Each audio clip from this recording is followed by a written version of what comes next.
예레미야 선지자는 예루살렘의 멸망을 예언한 선지자죠. 당시에 많은 선지자들이 있었습니다. 그렇지만은 대부분은 사람들이 듣기 좋은 말을 했습니다. 예루살렘이 멸망하는 그런 끔찍한 일은 벌어지지 않을 것이다. 그렇지만 예레미야는 사람들이 듣기 싫어하는 말들을 했죠. 하나님 말씀을 전한 것이죠. 하나님 말씀은 사람들이 듣기 싫어합니다. 예레미야가 전한 메시지가 뭐냐 하면 바벨론에 항복하라고 전했잖아요. 사람들이 뭐라고 생각했습니까?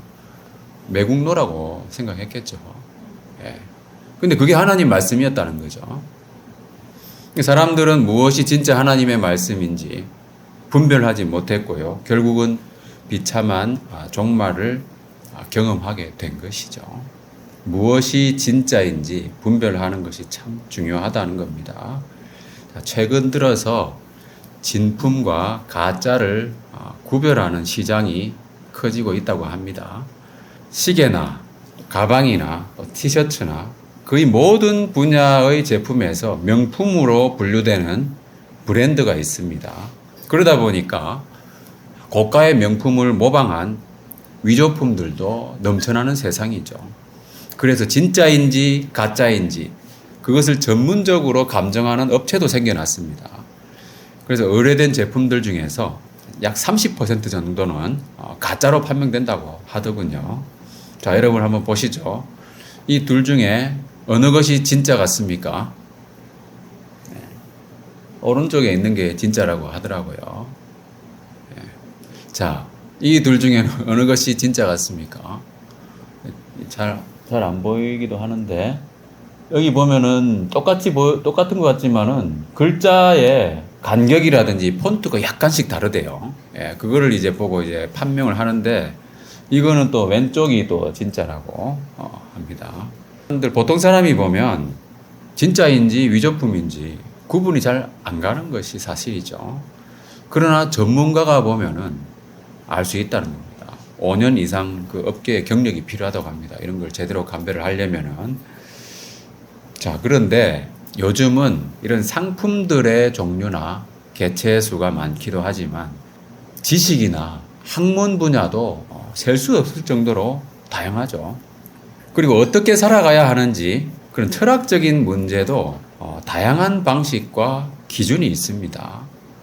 사람들의 그 생각이 다양한 만큼 살아가는 방식과 기준도 다양하다는 것이죠. 그래서 오늘 본문 마지막 말씀에도 보면 유다여 너의 신들이 너의 성읍수와 같도다.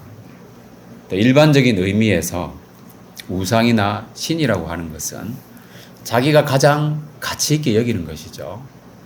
자기에게 만족과 행복을 주는 대상입니다. 그러니까 사람들은 우리나라 헌법에도 보장되어 있잖아요. 행복을 추구할 권리. 그래서 자기 나름대로의 삶의 방식을 따라서 행복을 추구하는 거죠. 그래서 이념도 다양하고 가치관도 다양한 겁니다.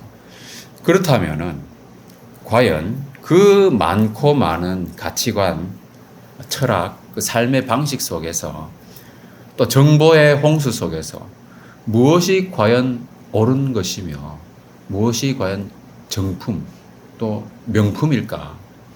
무엇이 과연 참된 만족과 기쁨을 주는 것인가?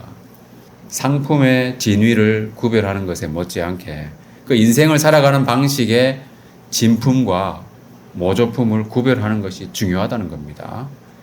그 어떻게 구별합니까? 진짜와 가짜.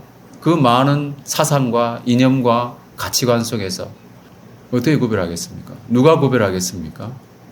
명품 그 감정사들은 오랜 기간을 경력으로 그 구별하는 능력을 갖춘다고 하죠. 그리고 구별할 때 보니까 현미경을 가지고 들여다봅니다. 예, 그렇게까지 많은 수고와 노력으로 이제 구별을 하는데 그 인생을 어떻게 살아가는 것이 옳은가에 대해서 진짜와 가짜를 어떻게 구별하냐는 겁니다. 하나님은 다 알고 계시겠죠.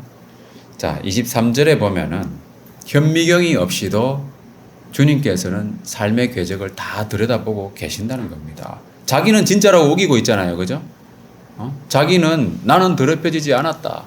나는 진짜라고 우기고 있는 거예요. 나는 우상숭배하지 않았다. 그죠?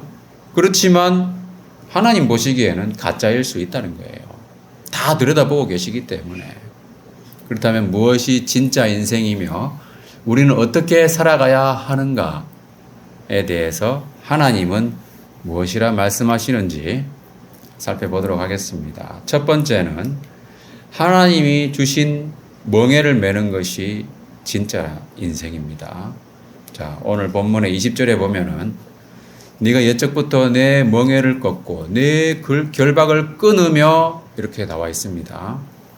여기서 번역마다 약간씩 다른데요. 멍에를 꺾은 주체가 다른 번역에서는 하나님이 꺾으신 것으로 되어 있기도 합니다. 문맥상 제가 살펴보니까 개역 개정판 번역이 좀 타당한 것 같더라고요. 자, 중요한 것은 번역은 좀 다를 수 있지만 멍에를 꺾고 결박을 끊은 상태의 이스라엘에 대해서 말씀하고 계신다는 거예요. 자, 그 이스라엘은 뭘 하고 있습니까? 멍에를 꺾고 결박을 끊었습니다. 자유로운 것 같지 않습니까? 그렇지만 하고 있는 일들을 보면은 높은 산 위에서와 모든 푸른 나무 아래에서 행음을 했다고 되어 있습니다. 당시에 가나안에 정착한 이스라엘은 원주민들의 그 종교 의식에 마음을 빼앗겼습니다. 그래서 가나안 사람들은 바알이라고 하는 우상을 숭배했는데요. 바알이라고 하는 신은 이제 태양신 그리고 기후와 농업을 관장하는 풍요의 신으로 알려져 있습니다. 그래서 바알이 땅과 결혼하는 그것을 의식화하는 그래서 그래야만 농사가 잘 된다고 생각한 거예요. 그래서 이 의식은 난잡한 잔치를 벌이고요. 그리고 바알 신전의 창기와 관계를 맺는 방식으로 이루어졌습니다. 그런 모습이 오늘 말씀에 나와 있는 이런 표현된 모습인데요. 여러분 어떻습니까? 멍에를 꺾고 결박을 끄는 자유로운 인생의 모습입니까? 오히려 바알 우상에 그 멍에와 결박에 묶여있는 모습 아닌가? 곱비 풀린 망아지의 모습이 아닌가? 그래서 본문의 23절, 24절에도 보면은 발이 빠른 암낙타가 그의 길을 어지러이 달리는 것과 같았다. 암낙타가 어지러이 달린다고 하는 것은 방황하는 인생의 모습이죠. 그죠? 곱비가 풀려있는 그런 망아지의 모습이잖아요. 속도는 빠르지만 방향이 엉망진창이라는 거예요. 이리 갔다 저리 갔다. 제가 어린이집에 우리 아이들 데려다 주러 이렇게 갔는데 우리 하진이가 자기가 아는 길이 나오니까 막 달려가는데 제가 다른 방향으로 한번 가봤거든요. 그러니까는 열심히 막 달려가는데 엉뚱한 방향으로 가는 거예요. 그래가지고 하진아 그게 아니잖아 이쪽이잖아. 다시 이쪽으로 와가지고 이쪽 방향으로 열심히 달려가는 거예요. 하진아 그 길도 아니잖아 이게 올라가야지 해가지고 계단을 이렇게 올라간 적이 있었거든요. 그거 보고 참 웃었습니다만은 인생이 그렇다는 거예요. 열심히 달려가는 거예요. 그런데 방향이 잘못되어 있는 거예요. 어지러이 달린다는 겁니다. 그리고 들 암나기들이 성욕에 헐떡거리는 모습. 자유롭다기보다는 특정한 육신의 정욕에 사로잡혀 있는 모습이죠. 여러분도 알다시피 마약을 하는 사람이 그 사람의 의지와 자유로 좋아서 하는 겁니까? 처음에는 그랬을지 몰라도 나중에는 마약이 그 사람을 통제하잖아요. 술 먹는 사람들 이야기 들어보면은 처음에는 자기가 좋아서 술을 마십니다. 그 나중에는 술이 술을 마시고요. 마지막에는 술이 자기를 먹어버린다고 하더라고요. 그래서 필름이 끊기잖아요. 세상의 멍에와 결박에 묶여서 오히려 자유롭지 못한 모습입니다. 그런 생활은 한마디로 하면은 무절제와 방종이죠. 제어되지 않는 생활이고요. 브레이크 없는 자동차와 같은 거예요. 제어되지 않는 생활은 정말 위험한 생활이다. 그것은 자유로운 생활이 아니라는 거예요. 자, 25절 말씀을 보면은 하나님 말씀을 듣지 않고, 그죠? 오히려 하나님의 말씀이 가짜라고 이야기하고 있잖아요. 그죠? 이 말씀에 보면은 아니라 이는 헛된 말이다. 하나님의 말씀을 헛된 말이라고 규정짓고 있습니다. 자, 신발을 신고 있으면은 발은 묶여 있는 것 같지만은 그래서 조금 불편할 수도 있습니다. 그죠? 그렇지만 더 자유롭게 다닐 수 있잖아요. 신발을 벗으면 발은 조금 편할 수 있을 것 같지만 갈 수 있는 곳이 별로 없어요. 그 내 발을 제어하여 벗은 발이 되게 하지 말며 그랬잖아요. 그게 바로 이 의미입니다. 그리고 목을 가라게 하지 말라. 갈증이 나도록 나가서 헐떡거리면서 돌아다니지 말라는 거죠. 그래봐야 갈증이 해소될 수도 없고 피곤하기만 하다는 거예요. 왜냐하면 자 13절에 보면은 아주 유명한 말씀이죠. 다 같이 읽어보겠습니다. 시작. 내 백성이 두 가지 악을 행하였나니 곧 그들이 생수의 근원되는 나를 버린 것과 스스로 웅덩이를 판 것인데 그것은 물을 가두지 못한 터진 웅덩이니라. 예. 생수의 근원이신 하나님을 버린 상태에서 아무리 웅덩이를 열심히 파도 물을 저장할 수 없기 때문이죠. 그냥 삽질하는 거에 불과하다. 굴삭기로 파도 안 된다는 겁니다. 생수의 근원이신 하나님과 끊어진 상태에서는. 그래서 우리는 이 사람들이 추구하고 있는 그 자유에 대해서 잘 생각해야 됩니다. 최근에는 동성애자들 축제도 있었고요. 개방적인 성교육도 이루어지고 있는 그런 시대입니다. 그런 시대적인 조류에 편승하는 것이 옳은가? 자유로운 성관계가 과연 만족과 행복을 주는가? 그렇지 않습니다, 여러분. 오히려 불행과 근심의 근원입니다. 갈증만 더 키우게 되는 거예요. 하나님의 멍에를 매는 것이 가장 편하고 안전한 길이다. 집 나가면 고생이라는 말을 지난번에 했었잖아요. 그것처럼 기차가 궤도를 이탈하면 자유가 아니라 파멸과 고생입니다. 집 나가는 이유는 뭐겠습니까? 하나님의 인도하심과 보살핌을 억압이나 통제로 생각한다는 거예요. 하나님은 포도나무를 정말 순전한 포도나무를 심으셨어요. 그런데 이스라엘은 하나님의 그 보살핌을 거부했잖아요. 그래서 쓸모없는 이방 포도나무의 악한 가지가 되어버렸습니다.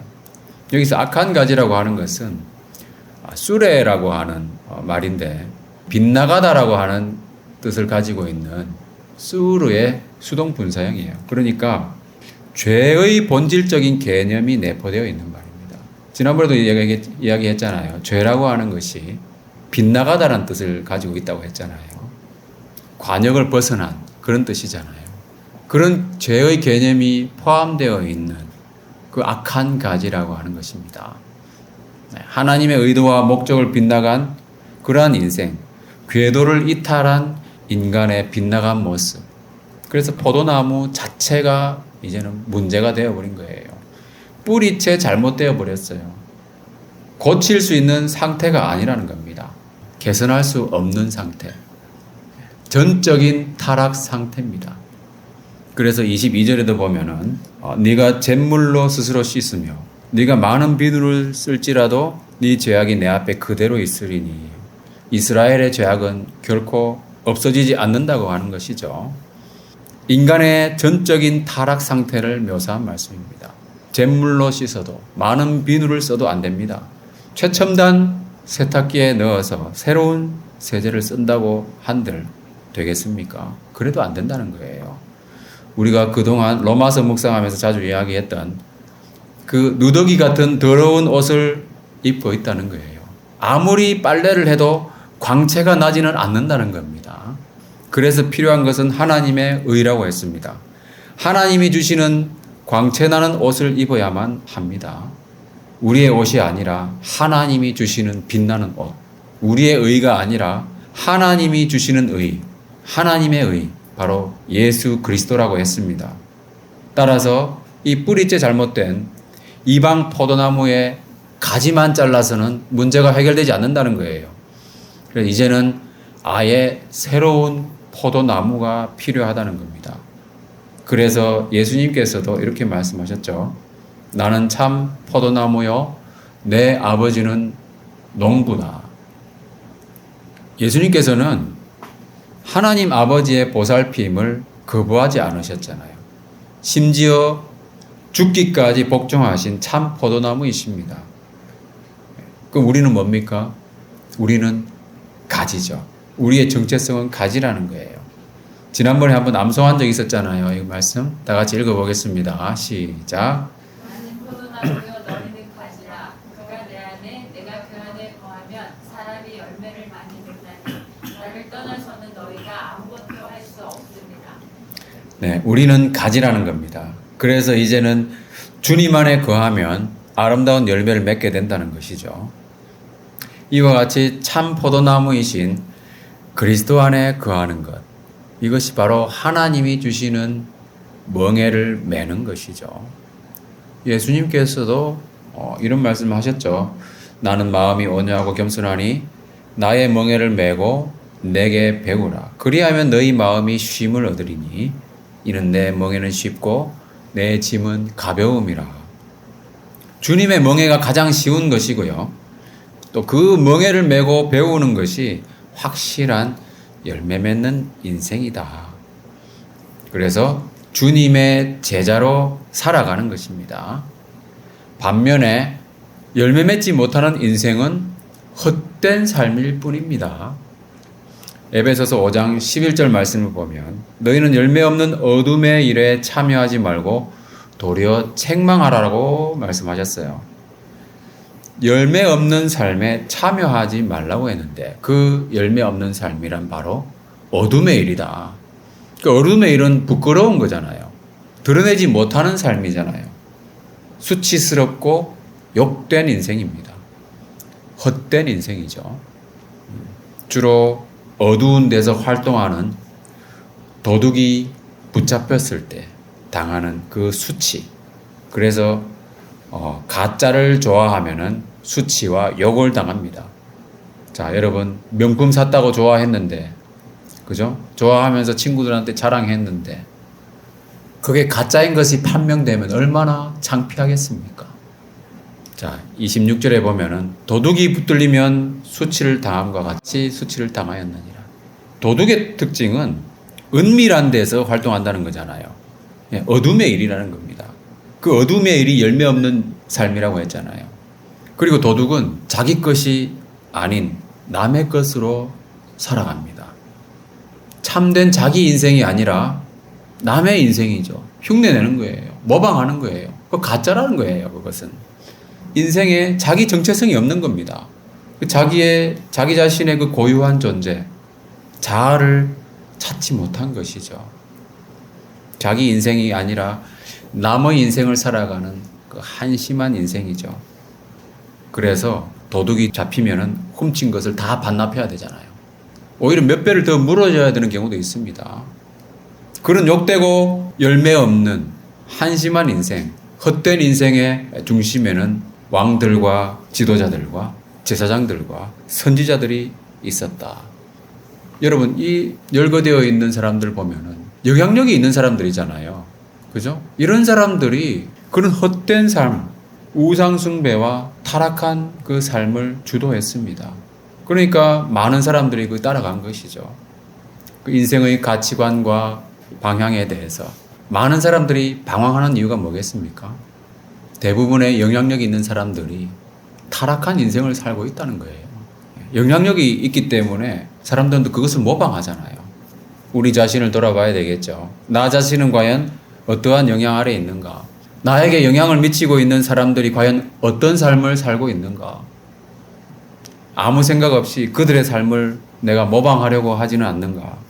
그렇게 가짜 인생을, 남의 인생을 살고 있지 않는가? 그러다 보면 어떻게 됩니까? 도둑의 수치를 당한다는 거예요.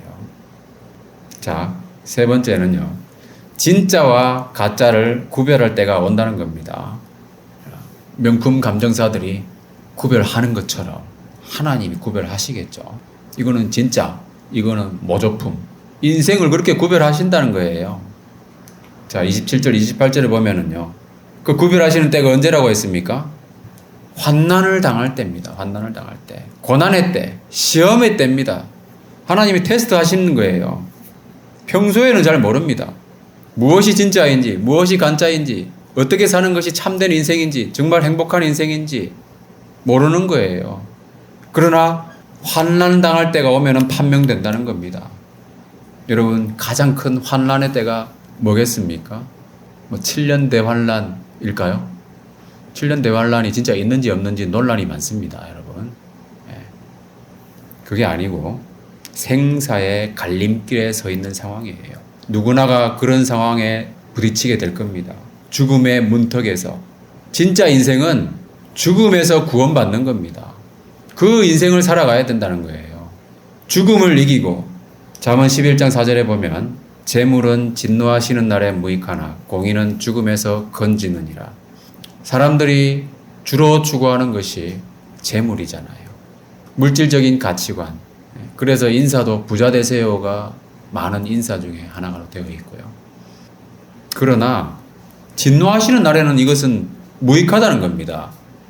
그런 재물을 추구하는 인생은 가짜로 판명된다는 거예요. 그러면 진짜는 뭡니까? 공의예요, 공의. 의라는 겁니다. 정의. 하나님의 의를 얻어서 믿음으로 살아가는 삶. 그것은 우리에게 완전한 생명, 영원한 생명을 주시기 때문에 이것이 바로 진짜 명품 인생이다. 이런 인생을 살기 위해서는 어떻게 해야 되겠습니까? 평소에 잘해야 되는 거예요. 평소에.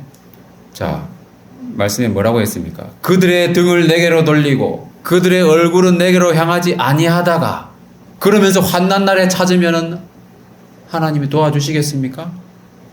어때요? 하나님 도와주실까요? 과연? 하나님은 환난 날에 나를 부르라는 말씀도 하셨지만 자, 잠언 1장에 보면은 그때에 너희가 나를 부르리라.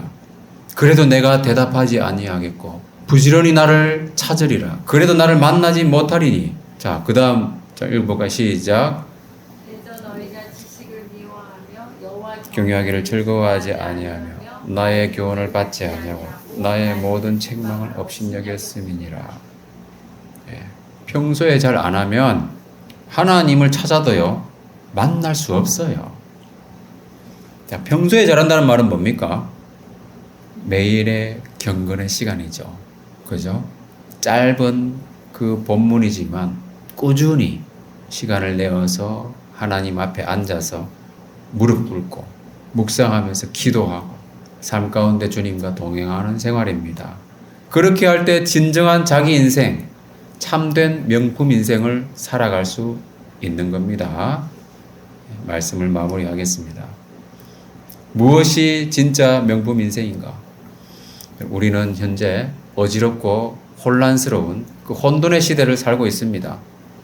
무엇이 진짜인지 가짜인지 구별이 어려운 시대라는 거예요.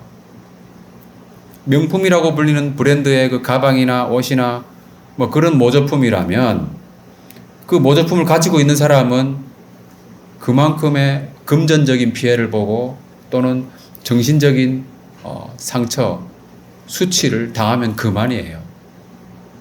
그런데 만약 그런 것이 사람의 생명에 관련된 것이라면 어떻겠습니까? 예를 들어서 구명조끼 같은 것에 따로 명품이 있지는 않겠지만 그런 제품에 하자가 있어서 실제 사고를 당했을 때 기능을 발휘하지 못한다면 그 결과는 매우 치명적일 것이다. 몇 달 전에 인천의 그 금단 신도시 아파트의 그 건설 현장에서 지하 주차장이 붕괴되는 사고가 있었습니다. 우리나라 건설업체 중에서 아파트 명품 브랜드 중에 하나예요. 이 사고가 다행히 주말 밤에 발생해서 인명피해는 발생하지 않았어요. 근데 알아보니까 기둥 32개 중에서 절반 이상이 들어가야 할 철근이 빠져 있었다는 거예요. 하자가 분명한 상황이었다는 거예요.